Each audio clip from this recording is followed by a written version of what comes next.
جب فرعون سمندر میں ڈوبنے لگا تو حضرت جبرائیل علیہ السلام نے اس کے منہ میں کیچڑ کیوں ڈالا؟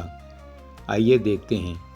رات کے وقت حضرت موسیٰ علیہ السلام بنی اسرائیل کو چپکے سے لے جانے لگے تو فرعون کو اس کی خبر ہو گئی۔ اس نے اپنی فوج تیار کی اور بنی اسرائیل کا پیچھا کرنے نکلا۔ جب صبح ہوئی تو فرعون اپنی فوج کے ساتھ ان کے قریب پہنچ گیا۔ سامنے گہرا سمندر تھا اور پیچھے دشمن کی فوج۔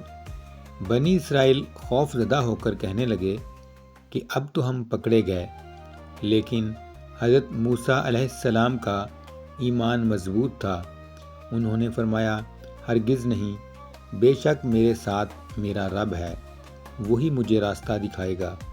اللہ تعالیٰ کے حکم سے حضرت موسیٰ علیہ السلام نے اپنی لاٹھی سمندر پر ماری۔ فوراً سمندر پھٹ گیا، پانی دونوں طرف پہاڑوں کی طرح کھڑا ہو گیا اور درمیان میں خشک راستہ بن گیا۔ حضرت موسیٰ علیہ السلام اور بنی اسرائیل اس راستے سے گزر گئے۔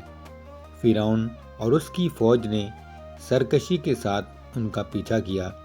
جب بنی اسرائیل کا آخری شخص بھی دوسرے کنارے پہنچ گیا تو اللہ تعالیٰ نے سمندر کو دوبارہ ملا دیا اور فرعون اور اس کی فوج سب ڈوب گئے۔ جب فرعون ڈوبنے لگا تو اس نے کہا، میں ایمان لایا کہ اس کے سوا کوئی معبود نہیں جس پر بنی اسرائیل ایمان لائے، اور میں فرما برداروں میں سے ہوں۔